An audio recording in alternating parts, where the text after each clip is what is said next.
అందరికీ నమస్కారం. నేను శిరీష. ముందుగా అందరికీ శ్రీ పరాభవనామ సంవత్సర ఉగాది శుభాకాంక్షలు. ప్రస్తుతం మనతో పాటు ఉన్నారు సుప్రసిద్ధ జ్యోతిష వాస్తు పండితులు బ్రహ్మశ్రీ డాక్టర్ నాయకంటి మల్లికార్జున శర్మ గారు. గురుగారితో మాట్లాడతాం. నమస్కారం గురుగారు.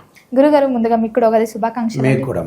గురుగారు, ముఖ్యంగా మరి ద్వాదశ రాశులైన మిథున రాశి వారికి ఈ సంవత్సరం ఎలా ఉండబోతుందంటారు? ఎలాంటి జాగ్రత్తలు? ఓం శ్రీ గురుభ్యో నమః. ఓం శ్రీ మాత్రే నమః. వాగర్ధ సంప్రోక్తో వాగర్ధ ప్రతిపత్తే జగతో పితరో వందే పార్వతీ పరమేశ్వరో వ్యాసాయ విష్ణురూపాయ వ్యాసరూపాయ విష్ణవే నమో వై బ్రహ్మనిధియే వాసిష్ఠాయ నమో నమః. గురు బ్రహ్మ గురు విష్ణు గురుదేవో మహేశ్వర గురు సాక్షాత్ పరబ్రహ్మ తస్మై శ్రీ గురవే నమః. ఓం శ్రీ మాత్రే నమః. శ్రీ పరాభవనామ సంవత్సరం అనూహ్యమైన మార్పులు, అవమానాలు, అనుమానాలు అని అర్థం. దీని అర్థం శ్రీ పరాభవం అంటారు. చూసారా, పరాభవం జరిగింది కదా అంటారు. దానవీర స్వర్ణకర్ణులు ఎన్టీ రామారావు సినిమాలో. అంటే పరాభవం అంటే ఏమిటి అని అంటే ఒక వ్యక్తి ద్వారా అవమానం జరగటము, లైఫ్లో అనూహ్యమైన పరిణామాలు జరగటమే పరాభవం.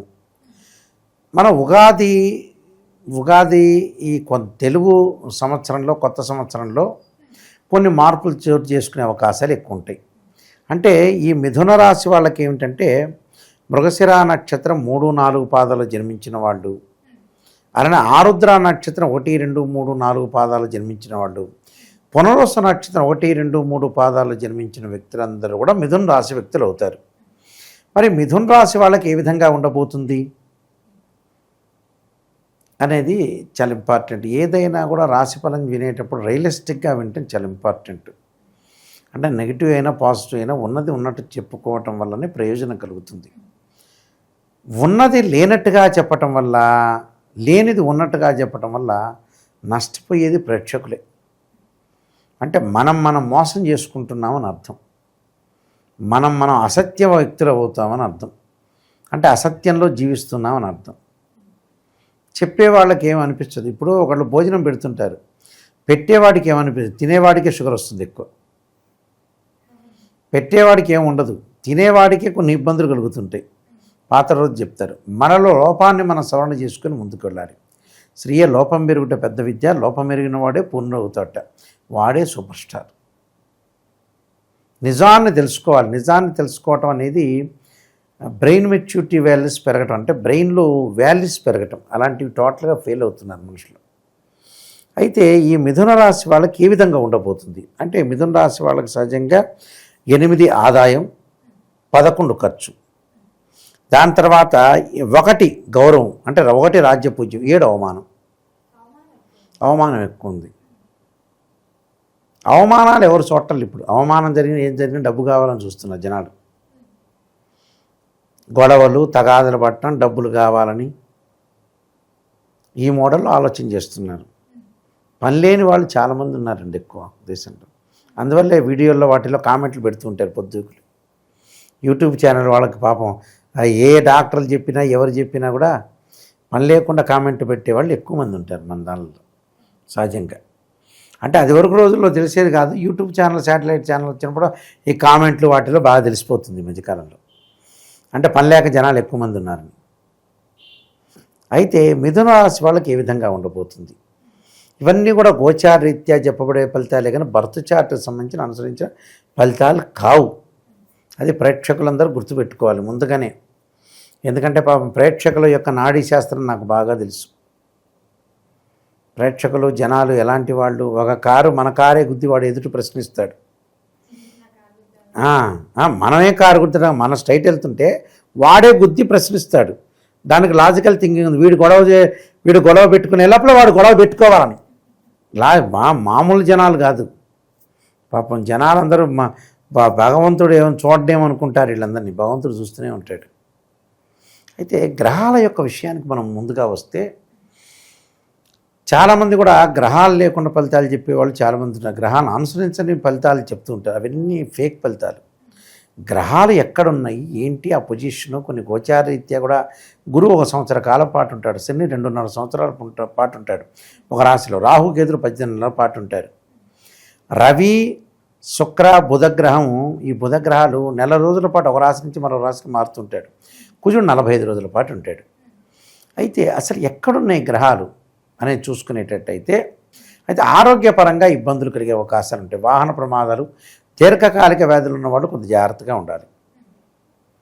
అంటే ఏదైనా సరే దీర్ఘకాలిక వ్యాధులు ఉన్నవాళ్ళు ఆరోగ్యాన్ని కొంత జాగ్రత్త కాపాడుకోవాలి. నూతన వ్యాపారాలు, పెట్టుబడులు అనేవి తక్కువగా పెట్టుబడి పెట్టాలి.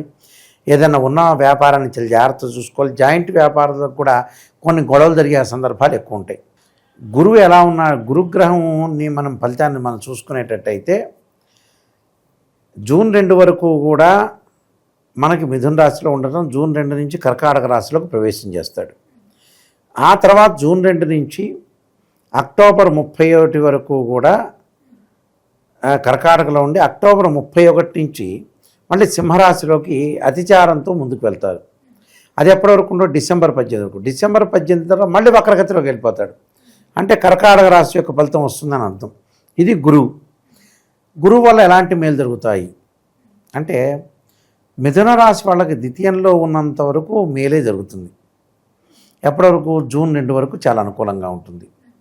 అంటే ఆదాయపరంగా కానీ వనరుల పరంగా కానీ చాలా బాగుంటుందని అనుకోవచ్చు. అంటే ప్రతి విషయంలో కూడా ముందుకు వెళ్ళే అవకాశాలు ఉంటాయి. జూన్ 2 తర్వాత మిశ్రమ ఫలితాలు ఉంటాయి. అంటే వృత్తి ఉద్యోగాల్లో అధిక లాభాలు కలిగే అవకాశాలు ఎక్కువ ఉంటాయి. అంటే అధిక లాభం, అదృష్టం కలిసి వచ్చే అవకాశాలు, శుభ కార్యక్రమాలు జరిగే అవకాశాలు బాగా ఎక్కువ ఉంటాయి. అంటే సంతానం లేని వాడికి ఇన్ఫెర్టిలిటీ ఇష్యూస్ అంటారు, సంతానం కలిగే అవకాశాలు బాగా ఎక్కువ ఉంటాయి. వివాహాది శుభ కార్యక్రమాల్లో పాల్గొంటారు. శుక్రగ్రహం యొక్క బలంలో వివాహాలు జరిగే అవకాశాలు ఎక్కువ ఉంటాయి. దానికి కొంత పర్సెంటేజ్ డబ్బు ఖర్చు అవుతుంటుంది. దానిలో కొన్ని అవమానాలు జరుగుతుంటాయి. ఇప్పుడు ఏమి ఈ అవమానాలకి అనుమానాలకి ఎవడు పట్టించుకోవట్లేదులేండి. యాదృచ్ఛికంగా అయిపోయారు. మనిషి చనిపోతేనే ఏడ్చేవాళ్ళే తక్కువ మంది అయిపోయారు. ఇప్పుడు మనిషి చనిపోతేనే ఏడవట్ల, రాడు తేలిపోయారు. అందువల్లే భగవంతుడు ఇక్కడ ఎక్కడ వెలవట్లేదు, కనపట్టలేదు. అలానే ఇక్కడ మనిషి యొక్క క్యారెక్టర్ మార్పు జరుగుతుంది. ప్రతిరోజు మార్పే. 2050లో ఇంకా ఎక్కువ మార్పు జరుగుతుంటుంది. అయితే శని యొక్క బలం ఏ విధంగా ఉండబోతుంది? శనిని చూసుకునేటట్టయితే జూలై 25వ తారీఖు నుంచి డిసెంబర్ 10వ తారీఖు వరకు కూడా వక్రగతిలో ఉంటాడు. వక్రగతిలో అంటే దాని యొక్క వెనక స్థానంలో ఉంటాడు. అప్పుడు కొద్దిగా మేలు జరిగే అవకాశాలు ఎక్కువ ఉంటాయి. ఇప్పుడు దాదాపు రమారమి వీళ్ళకి జూన్ 2వ తారీఖు వరకు గురువు కాపాడితే, జూలై 31వ తారీఖు నుంచి శని కాపాడుతుంటాడు. అలాగా ఆర్థిక పరంగా ఆదాయం బాగా పెరగటం ఒకటి, రుణాలు వసూలు చేసుకుంటారు, మొండి బాకీలు వసూలయ్యే అవకాశాలు ఎక్కువ ఉంటాయి. నిరుద్యోగులకి వాళ్ళు ఆశించిన దానికంటే మంచి ఉద్యోగం వచ్చే అవకాశాలు బాగా ఎక్కువ ఉంటాయి. బట్టలు కొనుగోలు చేయడం, నూతన వస్తువులు కొనుగోలు చేసే అవకాశాలు బాగా ఎక్కువ ఉంటాయి. కొద్దిగా కింద పనిచేసే వాళ్ళకి కానీ భాగస్వామ్య విషయంలో కానీ కొంత జాగ్రత్తగా ఉండాలి. విద్యార్థులకి మటుకు మంచి ఉత్తీర్ణత సాధించే అవకాశాలు ఎక్కువ ఉంటాయి. స్త్రీలకు వచ్చే మానసికంగా ధైర్యం కోల్పోయే అవకాశాలు ఎక్కువగా ఉంటాయి. స్త్రీలు కొద్దిగా జాగ్రత్తగా ఉండటం మంచిది. ఏమిటి జాగ్రత్తగా అనేవాళ్ళు కూడా నా దగ్గరికి వచ్చిన వాళ్ళు అడిగేవాళ్ళు ఉన్నారు. అంటే జాగ్రత్త అనే పదానికి కూడా అర్థం తెలియని వాళ్ళు కూడా సమాజంలో ఉన్నారండి. ఏం జాగ్రత్త అంటే అర్థం ఏంటనే వాళ్ళు కూడా ఉన్నారు. ఏందో మరి అసలు అర్థం కాదు నాకు కూడా నిజంగా. జాగ్రత్త అనే పదం కూడా, జాగ్రత్త ఏంటంటే ఓ బండి మీద వెళ్ళి జాగ్రత్త ఉండంటే తక్కువ స్పీడ్ పోవాలని అర్థం. తెలియని వ్యక్తులు కూడా ఉన్నారు ఇందులో. చాలా విచిత్రమైన వ్యక్తులు కూడా ప్రపంచంలో చాలామందిని చూసాం. జ్యోతిష్యం వల్ల ఏం తెలుస్తుందంటే, ఈ కాల్స్ చెప్పడం వల్ల విచిత్రమైన వ్యక్తులు వస్తారు. సామాన్యుల కంటే మా దగ్గర ఎక్కువ ఉంటారు మంచివాళ్ళు చెడ్డవాళ్ళు ఇద్దరు బాగా ఎక్కువ మంది ఉంటారు. అంటే బ్రెయిన్ మెచ్యూరిటీ వాల్యూ పెరగని వాళ్ళు ఎక్కువ మంది ఉంటారు మా దగ్గర. కొంతమంది పెరిగిన వాళ్ళు ఉంటారు, ఫాస్ట్గా ఉంటారు, కొంతమంది తక్కువ ఉంటారు. అంటే మనం ఏంటంటే భగవంతుని ఆరాధన చేయాలి కదా, డబ్బు కోసం. పాపం భగవంతుని నమ్మకం తగ్గిపోయి డబ్బు ఎవడిస్తాడా, భగవంతుడు ఇస్తాడా, దాని గురించి ఆరాధన చేసేది. భగవంతుడు నేను డబ్బు ఇవ్వనుపో, మిమ్మల్ని ఏమన్నాను, అసలు ఏం చేయనుపో, మీకు సాయం చేయను అంటే గుళ్ళల్లో ఒక్క మనిషి కూడా ఉండడు. ఏ వెంకటేశ్వరం వచ్చి నేనేం సాయం చేయను, మీరు పాపాలు చేస్తున్నారు, వెళ్ళిపోండి టెంపుల్లోంచి అనగానే, అమ్మ ఇంకెన్ని వెళ్ళిపోవటం ఆయన చెప్పకముందు వీళ్ళు వెళ్ళిపోతారు. ఆ లాభం కోసమే దేవుణ్ణి కొలిచేది. మాదేదో కర్మ ఉంది, అది ఉంది, ఇది ఉందని చెప్పుకొని ఎంబటే వెళ్ళి కొలవటం దేవుడి గురించే. లాభాదాయకమైన పనులే చేస్తారు, కానీ భగవంతుడు చూస్తుంటాడు. ఏందబ్బా వీళ్ళు జనాలు ఇలా ఉన్నా లాభాదాయకంగా అనుకొని ఆలోచన చేస్తారు. రాహుకేతులు వచ్చేటప్పటికల్లా రాహు కుంభరాశి నుంచి మకర రాశిలోకి, కేతు వచ్చి సింహరాశి నుంచి కర్కాటక రాశిలోకి మారిపోతాడు. ఈ మారిపోవటం వల్ల మిథున రాశి వాళ్ళకి ఏంటంటే డిసెంబర్ 7 తర్వాత కూడా అనుకూలంగా ఉంటుంది. కేతువు యొక్క బలం అనేది డిసెంబర్ 7 వరకు బలం బాగుంటుంది. 7 తర్వాత బలం తగ్గుతుంది.